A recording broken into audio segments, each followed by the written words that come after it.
I recently set up this 5.2.4 Klipsch reference Premiere system in my living room, being powered by the Pioneer VSX-LX500 AVR. Today I'll be walking you through the initial setup of the Pioneer 505 and the auto calibration process using Dirac Live. We'll even look through some of the menus and the Pioneer app, which is quite handy. Let's go ahead and jump into the Pioneer's menu and get started. All right, so once you're in the initial setup, we'll go ahead and select our language. We'll go ahead and connect our network, accept to the agreements. And here I'm not going to connect to Chromecast, so I'm going to skip no for now. I'm connected via wireless, and we'll scan for my network.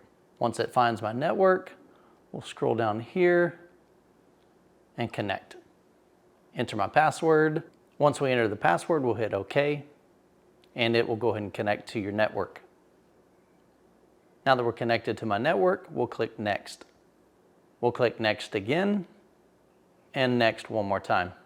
In the setup process, we're going to have a speaker setup, a multi-zone sound check, ARC setup, as well as either Dirac Live, or you can do a full auto MCACC, which is Pioneer's own room calibration software. So we'll go ahead and click Yes, and continue to the speaker setup. So on this screen, the first thing you need to do is choose the amount of speakers that you have in your setup. So in my living room, I have a 5.2.4 Klipsch system. So we've got 5 bed layer speakers, which are the front 3 speakers, 2 rear surrounds, 2 subwoofers, and 4 up-firing Dolby Atmos speakers. So you use the right and left arrow on the remote to cycle through the various options. So this is what we're using, a 5.1.4. The reason why it's 0.1 is because you really only have a 0.1 due to a single LFE channel. But a lot of times guys will refer to their setup as a 5.2.4 if they have 2 subwoofers. So we do have 2 subwoofers, so we'll leave that to yes, but we need to change the height speakers. So height 1 speaker are up-firing Dolby Atmos speakers built in to the RP8060 FA floor standing speakers. So I'll cycle through here until we get Dolby speaker front. We'll come down to height speaker 2. Those are also up-firing Dolby Atmos speakers sitting on top of the RP600M speakers. So we'll change that also to Dolby speaker surround. So here we can see we've got 5 bed layer speakers, the front 3, left, center, right, the 2 surrounds, and then 4 up-firing Dolby Atmos speakers. We're not going to use a zone 2, and we don't have to worry about zone 2 pre-out, and speaker impedance can be set to 6 ohms or above since these are 8 ohm nominal speakers.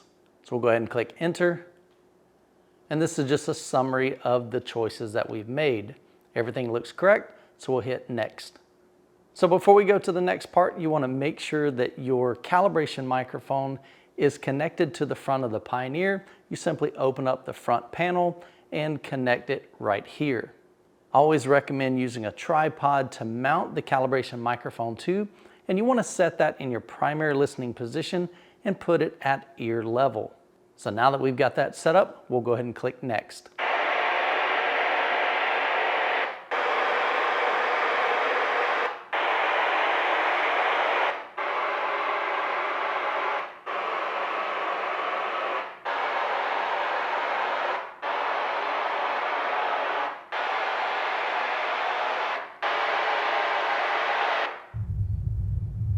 Everything sounds good, so we'll click enter.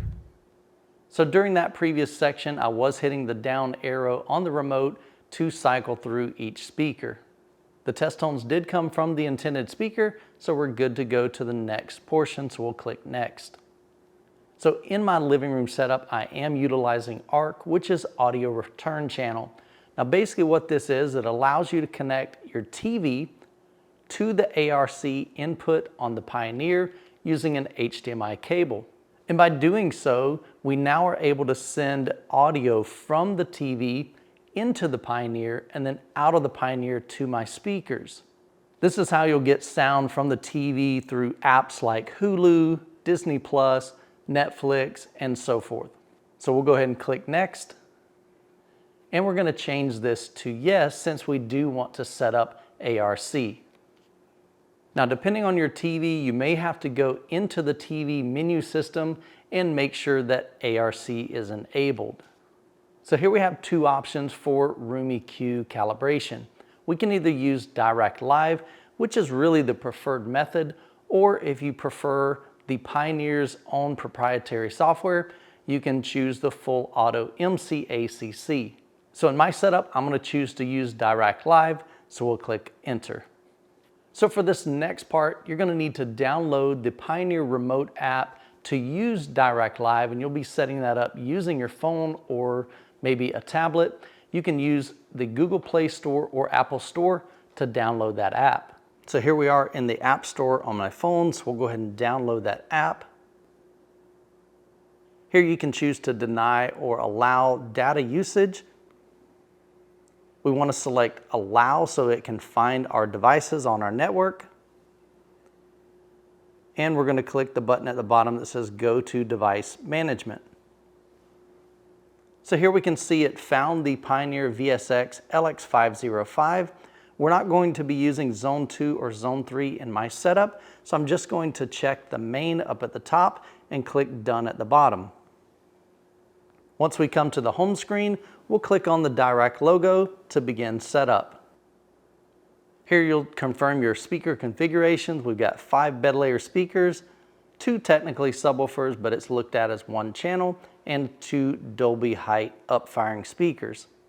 So that's our configuration, so we'll choose yes. So here we can choose to either take a quick measurement using 3 points or a full measurement using 9 points.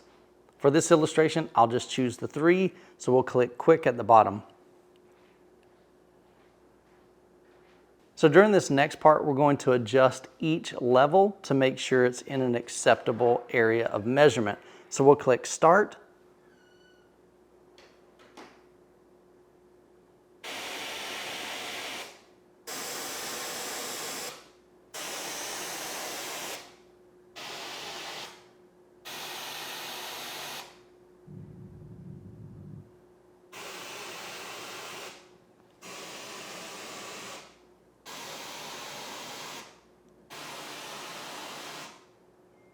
All right, so once it goes through each one of your speakers, we're going to click on each one of the speaker icons just to make sure that Dirac has the level somewhere in between that green marker.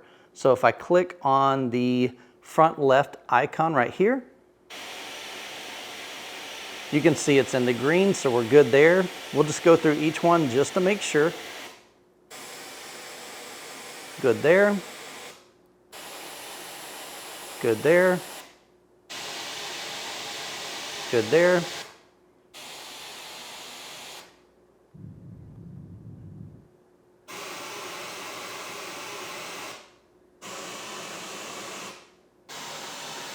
And Dirac did a great job at making sure that was set up. So we'll go ahead and click next. We've already got our microphone set up, so we'll choose next again.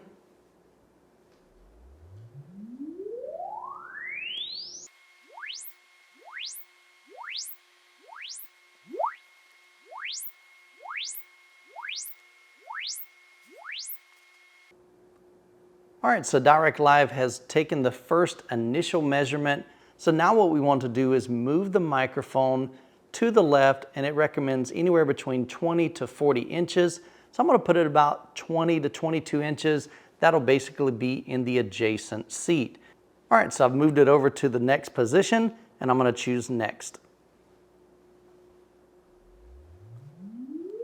Now I'll go ahead and speed up this process because we'll do it on the left position, and then we'll move it to the right position and take the third and final measurement. So we'll go ahead and speed that up right now.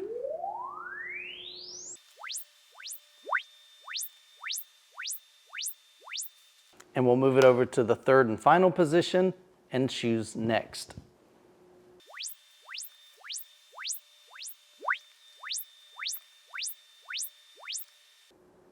All right, so now that we've taken all 3 measurements, we'll choose next.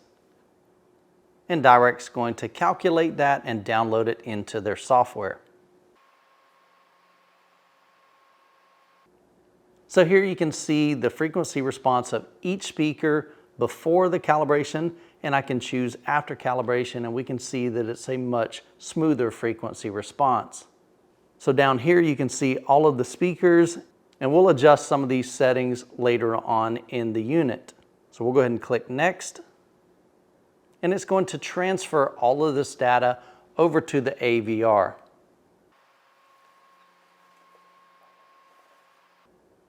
So now that it's complete, we'll go ahead and unplug the calibration microphone from the AVR.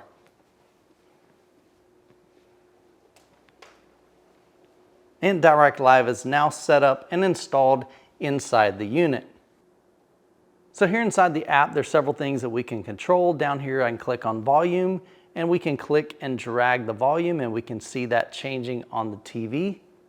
If I choose the next option, we have some additional items as far as what stereo modes that we can select, whether we want Dirac on, off, or we can actually save that to 3 different presets.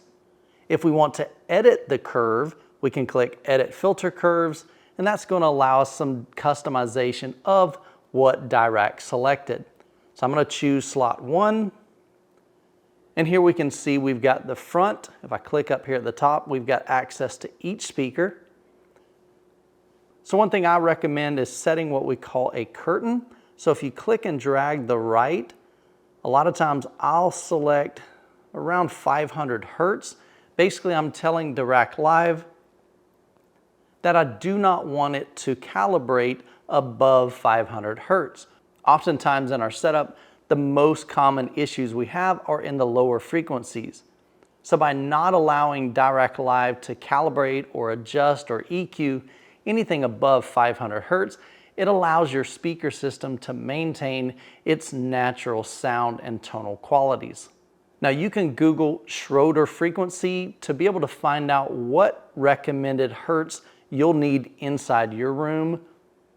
But for the sake of this video, I'm just going to choose a generic, pretty much right around 500 Hertz. It's sometimes hard to get right on it. As you can see, when I remove my finger, it tends to change. So I'm just going to leave it there. But as you can see, you can go through each one and do the same thing. So once you get the settings the way that you want them, choose the little circle icon at the top, and that will calculate everything. And then you'll get an option at the very top right to send that data to the AVR.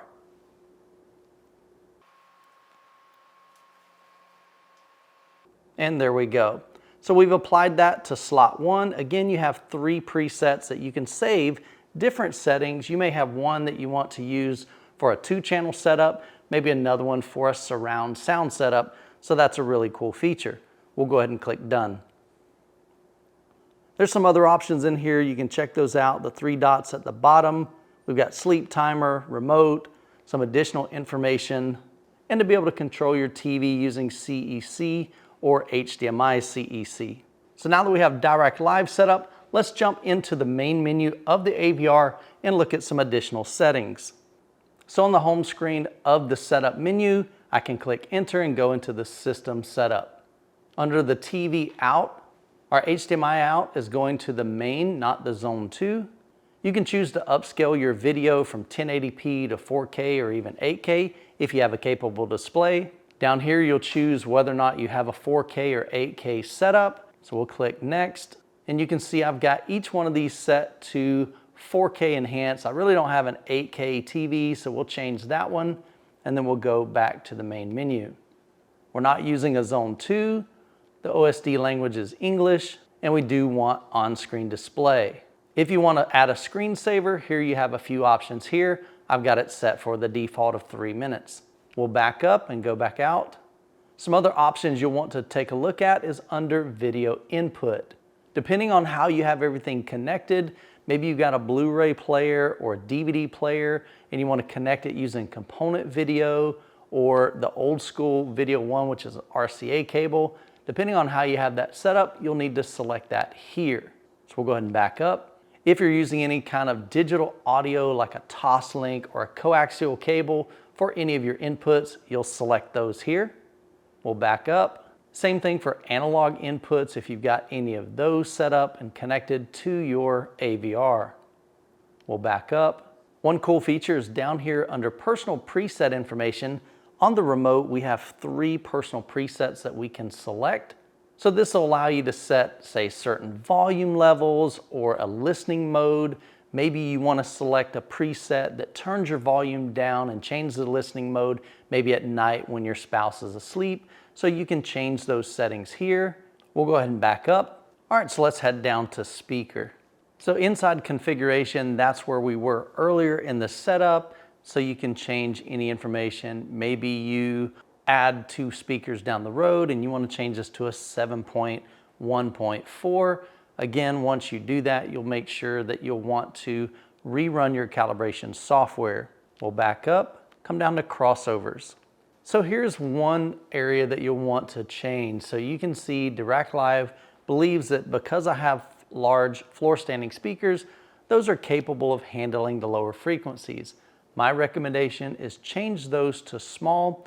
We actually want all of our speakers, regardless of the size of the drivers, size of the woofers, or size of the speaker itself, we're going to change those to small. So down here under crossover, that's where you can tell your AVR what frequencies you want to send to the subwoofer, and then anything above that will be sent to the rest of your speakers. So a good safe place to put this is around 80 Hertz. Sometimes if your speakers are more capable, you can set that lower, say to 50 Hertz. But one thing I see here is that we don't have a lot of flexibility. You can't set it to 60 Hertz or 70 Hertz. We're set at preset. So we've got 50 Hertz, 80 Hertz, 100, 150, and 200 Hertz. So I'm going to back this down to 80 as that's a pretty good rounded number. So we'll back up to the main menu. If we come down to distance, you'll see that it's already calculated the distance. Now distance in the calibration isn't really a measure of the physical distance, but the calibration software, in this case Dirac Live, has determined that each one of these speakers needs to be adjusted just a little bit so that the sound reaches your listening position at the exact same time. So typically this is something that you do not want to mess with, especially this subwoofer. So here you can see it needed to add 5 milliseconds of delay for the subwoofer for that sound to reach your ears at the same time as some of the rest of the speakers. So we'll back up. Now one thing I recommend is going into channel level. If you have an SPL meter, I've got a great video on how to check and verify the measurements that either Odyssey, Y-Power, or in this case Dirac Live has set. So you can use an SPL meter to verify that those settings are correct and that each one of your speakers are level matched to each other. If we drop down here to Dolby Enhanced Speaker, we can see that Dirac Live measured 6 foot from the microphone to my ceiling. We'll go ahead and back up. We'll go ahead and back out to the main menu. Down here under Audio Adjust, you've got some options under Dolby. I don't recommend using Dolby loudness, so I'm going to turn that setting off. We'll back up. DTS and IMAX, we've got those set to auto. And under our volume setting, you've got some different options here. So if I want to set my mute button to, let's just say, negative 40 dB, instead of turning it all the way off, I can choose that here. If you want it to be all the way off, you're going to set it to this little infinity symbol. So if you want to limit the volume, you can adjust that here. So as you can see, by off, it allows us to go to plus 17 dB, which is 17 decibels above reference. Now, in my opinion, reference volume is pretty loud, so I'm going to limit this receiver at 0 so I don't ever have to worry about blowing a speaker or driving it beyond its capability. And the same thing with your headphone level. I don't have headphones that I'll be connecting to it, so we'll click back. And we'll go back one more time to the main menu. Under source, one option that's really convenient is you can actually name your sources. So let's say right now we've got it set to the Blu-ray disc or DVD input. We could rename that to say PlayStation 5 or Xbox 360. Whatever input that is, you can give it its own custom name. So we'll leave that as default and back up. We'll click back and we'll go to hardware. So under HDMI, here's where you can turn on or off CEC. Select which HDMI source you want to allow to pass through the unit when it's in standby mode. And here, of course, I do want eARC supported. And we've got our auto delay set to on. We'll back up. Power management, we've got a few options here. Do you want to set a sleep timer, an auto standby, network, and Bluetooth wake up? So currently I've got all those set to off. We'll back up. Now this unit is equipped with two 12-volt triggers. This is handy if you have an external amplifier or multiple external amplifiers that you want to turn on when this unit turns on, and to tell those units to turn off when the Pioneer is turned off. If you have some Sonos speakers, you've got some options in here. So we'll back up, go back to the main menu. If you have multi-zone, which maybe you have a set of speakers, let's say out at your pool, you could set that up there, which I do not. We'll also come down to miscellaneous under the last option here. So if you use the built-in tuner, you've got some settings there. We don't need to make any changes to remote ID. If you want to check for firmware updates, you can click here, and we've got update notice enabled. We'll back up. If you need to go back through that initial setup that we went through in the beginning of this video, you can always get to it here. Down here, we've got a lock that you can set so that people can't make changes to the settings that you've adjusted in the AVR. So we'll leave that unlocked and back up. And if you have some major issues, you can always do a factory reset. If you want to know how to improve the dialogue and clarity from your center channel, check out this video right here.